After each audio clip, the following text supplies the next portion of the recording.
Hey everyone, welcome to this explainer. So let's jump right into it. When we picture the commander-in-chief, right, it's incredibly easy to picture this pristine academic transcript, a genius-level intellect, and maybe an Ivy League diploma proudly hanging on the Oval Office wall.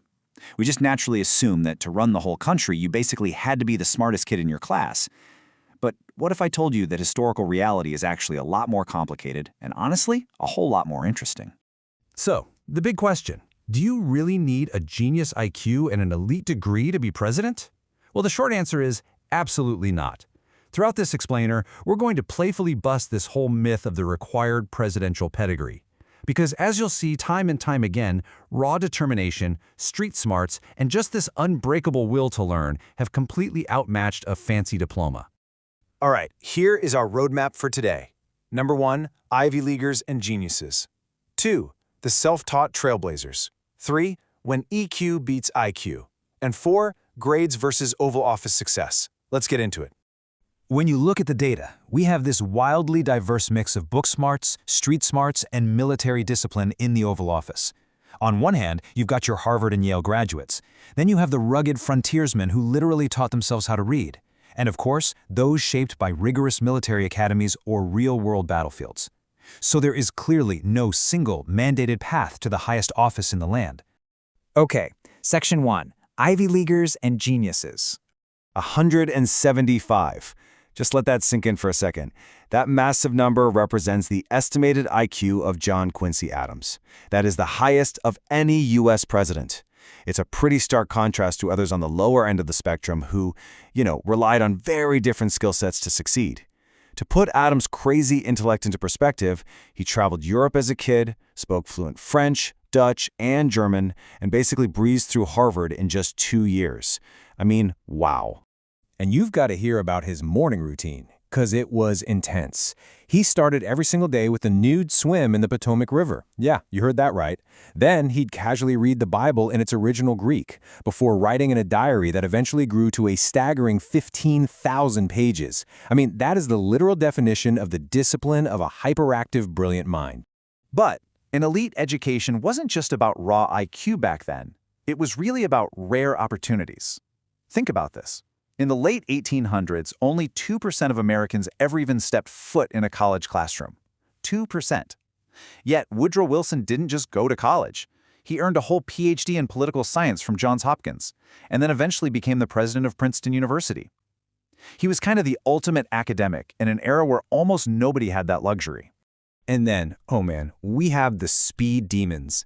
These Ivy League presidents processed information at superhuman rates. Take Teddy Roosevelt. He read a book a day. A book a day.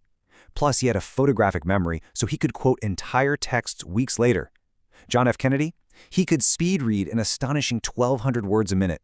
That's like 3 times the average adult. And James Garfield? Get this. He could ambidextrously write Latin with one hand while writing Greek with the other hand, at the exact same time.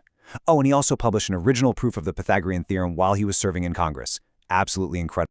Moving on to Section 2, the self-taught trailblazers. Think about James Garfield, the college math teaching, Greek and Latin writing genius we literally just talked about. Now compare him to Andrew Johnson. Johnson grew up in grinding poverty. He didn't even learn to read, write, or do basic math until he was a teenager.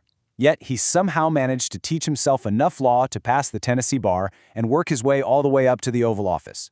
I mean, if that doesn't prove beyond a shadow of a doubt that there is no singular mold for a president, I don't know what does. And of course, we can't talk about trailblazers without mentioning the ultimate self-made mind, Abraham Lincoln. Lincoln had almost zero formal schooling, none. He spent his nights reading by the fireplace. He would walk for miles, literally miles, just to borrow a book. The guy taught himself Euclidean geometry without a teacher, purely to sharpen his logical thinking. And then he just went ahead and passed the Illinois bar entirely on his own. The level of personal determination here is staggering. This whole trailblazer mentality is summed up perfectly by this idea.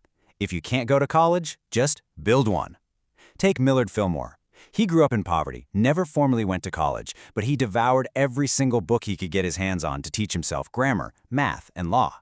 So what did he do with all that self-taught knowledge? He literally founded the University of Buffalo. Come on, that is the ultimate trailblazer flex right there. All right, let's pivot a bit. Section 3, when EQ beats IQ.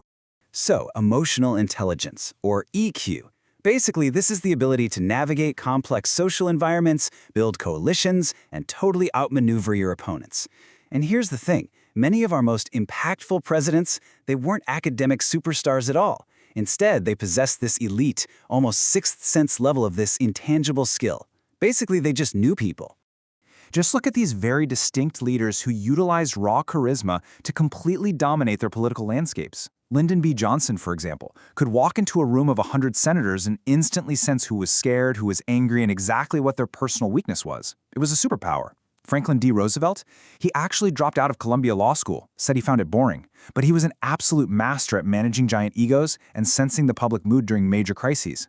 And Donald Trump, who had average grades in college, leaned heavily on elite marketing instincts and a really high social intelligence to verbally spar with opponents and effortlessly work a massive crowd. For all of them, their real power came from reading people, not textbooks. Or look at James Monroe. He was studying at the College of William and Mary, but when 1776 happened, he abandoned his studies, grabbed a flag, and literally crossed the Delaware River with George Washington. Monroe essentially traded his textbooks for natural political instincts and practical on-the-ground wisdom. And you know what? That on-the-job training in the frozen trenches of the Revolution proved infinitely more valuable than any classroom lecture ever could have. Which brings us to Section 4, Grades versus Oval Office Success. Let's do a quick comparison. First up, James Buchanan. He graduated from Dickinson College with honors in just 2 years. Highly educated and accomplished diplomat, yet he is broadly considered by historians to be a massive presidential failure. On the flip side, Abraham Lincoln. Zero formal schooling, a self-taught fireplace scholar, yet he's a historical legend who literally saved the Union. So it's pretty clear, getting high grades does not automatically equal high performance when the real pressure's on. We actually see this exact same thing with our military presidents, too. Ulysses S. Grant got a rigorous West Point education, sure, but he graduated 21st out of 39 cadets, barely middle of the pack. Yet his calm, strategic judgment is what won the Civil War. And Dwight Eisenhower? He graduated 61st out of 164 cadets. He really didn't care about getting perfect grades. He cared about practical battlefield problem solving. It just goes to show that sometimes the kids with average grades are the ones who simply blend in, right up until history calls upon them to lead. And we even see this playing out in modern times. Joe Biden openly admits to graduating in the bottom 12% of his law school class at Syracuse. He actually chalks it up to partying, playing sports, and cramming for tests at the absolute last minute. It's a striking reminder that, hey, you don't always need to be at the absolute top of your class to eventually reach the top office. Sometimes, honestly, it's more about the combination of credentials and networking. George W. Bush is a great example of this.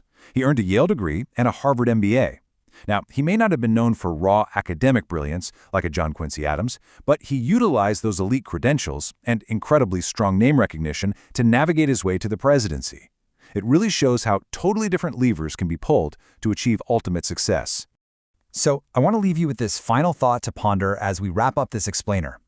What really matters more for long-term success? Is it a prestigious diploma proudly hanging on your wall, or is it the relentless determination to never, ever stop learning no matter where you start? Whether you have an Ivy League pedigree, unmatched street smarts, or simply the grit to read by firelight, these historical lessons of personal growth apply to every single one of us. Thank you so much for learning with me today, and keep questioning what